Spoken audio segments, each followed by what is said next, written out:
এয়া আমাৰ অসমৰ পৰম্পৰাগত মাঘ বিহুৰ কাৰণে মেজি ঘৰ বনোৱাৰ কাৰণে প্ৰস্তুতি চলি আছে আমাৰ ITBP কেম্প বুগদিয়াৰত। এইটো আমাৰ মৰমৰ প্ৰশান্ত দা, এবাৰ হাই দিয়াচোন। অ' ছাৰ এবাৰ হাই দিয়া। হাই।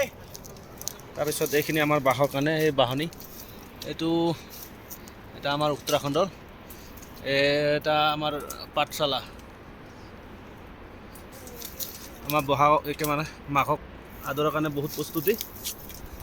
আমি উৰুকা দেগ লগত এসাঁজ খাম বুলি ভাবিছোঁ, ভালকৈ এটা মেজি ঘৰ বনাই। ভালকৈতো নৰি, যিমান পাৰি সিমান চেষ্টা কৰিম আৰু। এয়া আমাৰ পাহাৰৰ মাজত দূৰ হ'লেও মানে নিজৰ আপুৰুগীয়া সম্পত্তি যিটো আপুৰুগীয়া আমাৰ পূৰ্বপুৰুষৰ পৰা চলি আহিছে, সেইটো আমাৰ সেইটো আমি ৰক্ষা কৰিবলৈ আমি আপ্ৰাণ চেষ্টা কৰিছোঁ। দাদা কিবা ক'ব? নমস্কাৰ, আমি ডিফেন্সত চাকৰি কৰোঁ, আমি ITBPত। আমাৰ ক'বলগীয়া এটাই কথা আছে যে আপুৰুগীয়া সম্পদ বুলিবলৈ আমাৰ বিহু, অসমীয়া সমাজৰ আমি মানুহ। বিহুটো বচাই ৰাখিবলৈ হ'লে আমি পোষ্টত থাকোঁ, চাহে ফৌজত থাকোঁ, চাহে ঘৰত থাকোঁ। আমি নিজৰ ভেলাঘৰৰ কাৰণে আমি এই জংঘলখন দেখাই দিয়ক, জংঘলত বাঁহ কাটি আছোঁ। যেনেকৈ নহওক, আমাৰ যিটো অসমীয়া ল'ৰাৰ বাদে বেলেগ ল'ৰা আমাৰ লগত আছে, কিন্তু আমি আপোনালোকক এইটোৱে আহ্বান জনাইছোঁ, সকলোৱে নিজৰ নিজৰ ঘৰত এগছি বন্তি জ্বলায়, ভেলাঘৰ যাতে জ্বলায়। আপুৰুগীয়া সম্পদ যিটো এইটো নেহেৰুৱায়।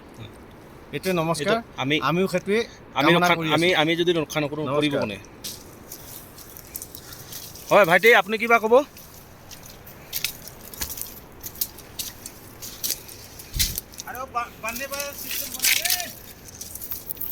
ভাইটি, এইটো আমাৰ ভাইটি, মানে মাঘ বিহুৰ खूब जोजा प्रस्तुति चली है। ये सर को भी बता देखा ना, तो हमारा पास उत्तराखंड का बंदा आ रखा है, वो भी हमारा साथ चिली पेटे बना रखा है, तो हम बम्बू काटने में बिजी है हम। ठीक है, हम अपने जो है झाड़ी में आ रखा है बम्बू काटने के लिए। अब देख बम्बू ऐसे काट रहे एक एक बढ़िया करके। ओके भाई, bye bye, happy Magh Bihu.